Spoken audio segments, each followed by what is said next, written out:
Hocam dedi köməyə gəl. Hər kəs, hamı, Azərbaycanda danışmalıyam, bilirsən də. Bir tələbə olaraq mən dərs oxuya bilmirəm deyəndə mənim aldığım ən böyük məsləhət odur ki, bunu hamıdan eşidirəm. Qeyd tutsan daha yaxşı öyrənəcəksən, qeyd tutsan daha çox ağlında olacaq. Müəllimlərimizin mühazirə danışanda ən çox dediyi şey budur ki, danışdıqlarımı qeyd eləyin ya da mühazirəni yazın. Bəs niyə dayanmadan bizə bir şeyləri qeyd eləməyi, yazmağı tövsiyə edirlər? Ümumiyyətlə qeyd tutmaq niyə bu qədər önəmlidir ki? Əslində qalsa mən həyatım boyunca yazaraq öyrənən bir insan olmuşam. Universitetə qəbul olduğum gündən bəri də bütün imtahanlarıma yazaraq hazırlaşıram. Qiymətlərim yaxşıdır bu arada. Amma qeyd tutmağa, yəni sözün əsl mənasında bir şeylərin qeydini çıxartmağa 3-cü kursdan başlamışam. Çünki mən 2 ildir ki, yəni ilk 2 ilimi sadəcə imtahanlara son gecə hazırlaşaraq vermiş bir tələbəyəm və kəsilmirdim. Qiymətlərim həmişə A, B arasında olur. SEM də var, yalan olmasın. Artıq 3-cü kurs olanda bir şeyin fərqinə vardım ki, mən bundan effekt ala bilmirəm. Çünki fənlərimiz elədir ki, bir-biri ilə bağlıdır, davamlıdır və mən bir yerdə artıq bunları unutmağa başlayıram və buna görə 3-cü kursun əvvəlindən başladım qeydlər çıxartmağa. Ümumiyyətcə araşdırma eləyəndə gördüm ki, qeyd olmağı 2 hissəyə bölüblər. Əl yazma ilə qeyd və telefon, notebook kimi, yəni elektron formada qeydlərin alınması və araşdıranda da universitetlərin elədiyi bir sıra tədqiqatlarla rastlaşdım ki, əl yazma həqiqətən qeyd çıxartmaqda və o qeydi sonunda ağılda saxlamaqda çox daha təsirli bir metoddur. Amma əlbəttə ki, kompüterə yazmağın da bir sıra artıları var ki, məsələn, daha sürətli yazmaq olur, sonra onu redaktə eləmək olur. Amma biz bugün mənim metodumdan danışdığımız üçün əl yazma metodundan danışacağıq. Kontur qeyd, diaqramla qeyd, cümlələrlə qeyd və Cornell qeydlər deyə 4 formatı var və mən bunları araşdırarkən bir şeyin fərqinə vardım ki, mən bunların hamısını mixləyib özüm üçün yeni bir format ortaya çıxartmışam. İndi sizə bir sıra qeydlərimi göstərəcəm. Biraz qorxa bilərsiniz çünki mən çox xırda yazan bir insanam. Bu bugünün mühazirəsinin qeydidir. Bugün insan resurslarından dərsim var idi, mühazirəm var idi və bu o mühazirədən olan qeydlərimdir. Yəni bunun qeydlərindən biraz ürkə bilərsiniz. Böyle düzənli insanımdır. Bunun qeydləri biraz qarışqa yuvası kimidir. İndi bu qeydlər sizə çox qarmaşıq görünə bilər ki, buradan sən necə öz yazdığını başa düşürsən ki, mən bura nə yazmışam, indi onu sizə izah edəcəm. Mən necə qeyd tuturam? Mən ilk öncə o gün dərsə gəlmədən qabaq onun mühazirəsini açıb bir göz gəzdirirəm, əgər əlimdə mühazirə varsa. Əgər əlimdə mühazirə yoxdursa, ümumiyyətcə fənn nədirsə, onunla bağlı araşdırma eləyib gəlirəm həmişə. Məsələn, İndi ilk həftələrdir universitetin və ona görə yeni fənlərdir. Hamısı haqqında dərsə gəlmədən məlumatlı oluram. Çünki müəllimin danışdığı şeylər haqqında məlumatlı olmayanda qopa bilirsən dərsdən. Eyni zamanda artıq 3-cü kurs olduğum üçün, yəni dərslər bir yerdə artıq bir-biri ilə bağlıdır. Bayaq da qeyd etdiyim kimi, ona görə bir yerdən qulaq aşinalığı olur insanda. Dərsimiz insan resursları idi.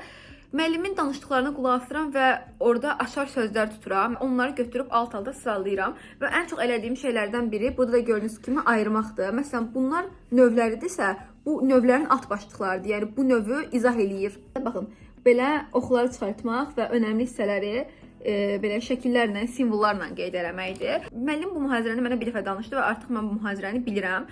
Sadəcə bunu təkrar eləmək mənim üçün bəs olacaq. Çünki bunu qeyd eləyərkən eyni zamanda əzbərləyirəm. Çünki mən onu yazıram.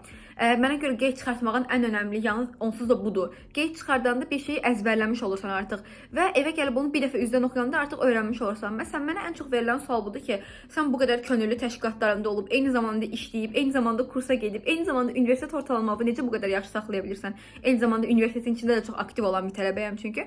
Amma yox, belə qeyd tutmaq yolu ilə bunları paralel olaraq aparmaq olur. Mən qeydi 2 cür tuturam. Ya dəftərə yazıram, belə yazıram, yəni düzünə formada yazıram, ya da belə yan formada yazacağamsa vərəqi 2-yə qatdalayıb yazıram. Bunu necə eləyirəm?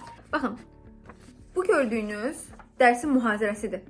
Bu gördüyünüz mühazirənin planıdır. Dəftərimə, vərəqimə artıq nəyə qeyd eləmək istəyirsinizsə, qeydlərimi çıxartdım, ondan sonra vərəqin bir digər hissəsinə götürüb onun planını yazmağa başladım ki, mən bu mühazirədə bunu öyrənmişəm. Bir də bu kompüterlə bağlı bir fəndir deyə, mən orada kompüter proqramlarını da yazıram. Məsələn, komut, daha doğrusu türk dilində komut deyirlər. Azərbaycanda unutdum nə olduğunu. Onun hissələrini yazıram ki, məsələn, burada bu düyməyə basırsan, sonra bu Ctrl-Shift-Enter edirsən və s. də başa düşdünüz demək istədiyimi.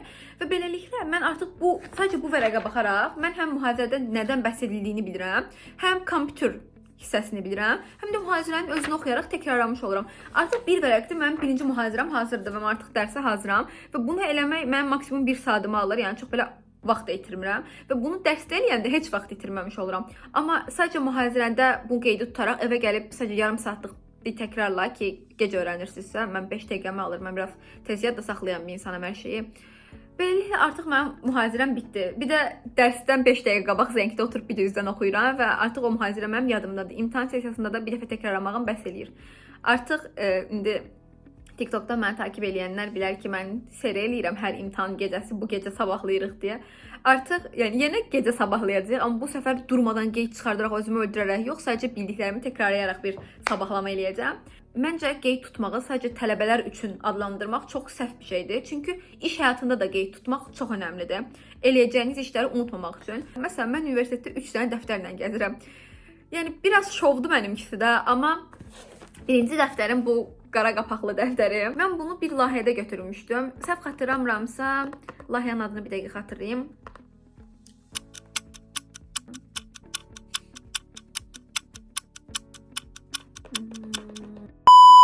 Mən bu dəftərdə günlük eləməli olduğum şeyləri qeyd edirəm. Hər günün sonunda mənə görə edilməli olan bir şey var. Bugün mən neynədim? 24 saat itirdim və bu 24 saatda mən neynədim? Bunu bilmək mənim həyatımın idarəsinin mənim əlimdə olduğunu hiss elətdirir mənə. Özümü daha rahat hiss elətdirir. Çünki gün ərzində nələr elədiyimi və hər gün bunu necə artıra biləcəyimi mən bunun sayəsində analiz edə bilirəm. Eyni zamanda dərs üçün bir dənə dəftərim var. Məsələn, burada da ətrafındakı insanlar biraz hədsiz düzənli olduğumu deyir bu məsələdə. Amma mən sevirəm bunu. Məsələn, qayıb limitləri, fənnin cədvəli ki, burada jurnal kimi özümdə qeyd edirəm ki, mən bilim işimi. Eyni zamanda burada dərsin cədvəli və s. Bunu da dərs üçün istifadə edirəm. Bir də papkam var. Bunun da içində belə qeydlərimi saxlayıram ki, A4-də yazdığım qeydlərim itməsin. Bunları dəftərə yazmıram çünki bunu belə qatlamalı yazmalıyam ki, ekonometrika biraz çətin fəndir və unuda biləcəyim bir fəndir. Ona görə durmadan onu təkrarlaya bilmək üçün belə papkada A4-də yanımda istədiyim yerdə çıxarda bilim deyə saxlayıram. Eyni zamanda qeyd almaq fikirləri unutmamaq üçün də çox önəmlidir. Çünki məsələn mən digital marketing spesialistiyəm, kiçik mütəxəssisəm daha doğrusu.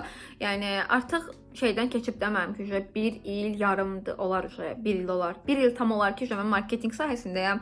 Ona görə artıq məncə kiçik mütəxəssis sayılaram. Ağlınızda olur durduq yerdə və heç önəmi olmayan bir yerdə, məsələn yolda yeridiyim yerdə və yaxud da dərsin ortasında, mühazirənin ortasında ağlıma bir fikir gəlir. Və o an onu qeyd eləməsəm, o fikir getdi. Hətta bir dəfə yuxumda dizayn adı tapmışdım. Daha doğrusu dizaynın başına yazacağım adı tapmışdım ki, bununla yazım çox qəşəng olar falan. Onu qeyd eləməmişdim, yarı yuxuluydum deyə. Səhər duranda artıq o fikir qətiyyən ağlımda yox idi və bütün gün o fikrin nə olduğunu düşünmüşdüm və tapa bilmədim əlbəttə ki. Onu qeyd eləsəydim, onu unutmamış olacaqdım. Ona görə qeyd eləmək, işlərimizi unutmamaqla yanaşı bu kreativ məsələlərdə də mənim çox işimə yarayır. Və mən belə düşünürəm ki, hər kəsin özünə uyğun bir qeyd metodu var. Yəni bu düz internetdə alimlərin araşdırmalar eləyib tapdığı qeyd metodlarından fərqli olaraq, yəni məsələn mənim özümün metodum var. Gördüyünüz kimi 4 metodu birləşdirib, heç bu metodları bilmirdim mən araşdırma eləmədən qabaq. 4 metodu birləşdirib özümdən bir metod yaratmışdım. Və məncə sizin də özünüzün bununla bağlı qəşəng metodlarınız var. Rəylərdə bunu bölüşsəz, həm mənə kömək eləmiş olarsınız, həm də bu videonu izləyən, ona maraqlı olan insanlara rəylərdə dəstək çıxmış olarsınız bir-birinizə. Videomu izlədiyiniz üçün təşəkkürlər. Yeni videolarda daha inkişaf eləmiş bir şəkildə bir-birimizə dəstək olmaq diləyi ilə sağ olun.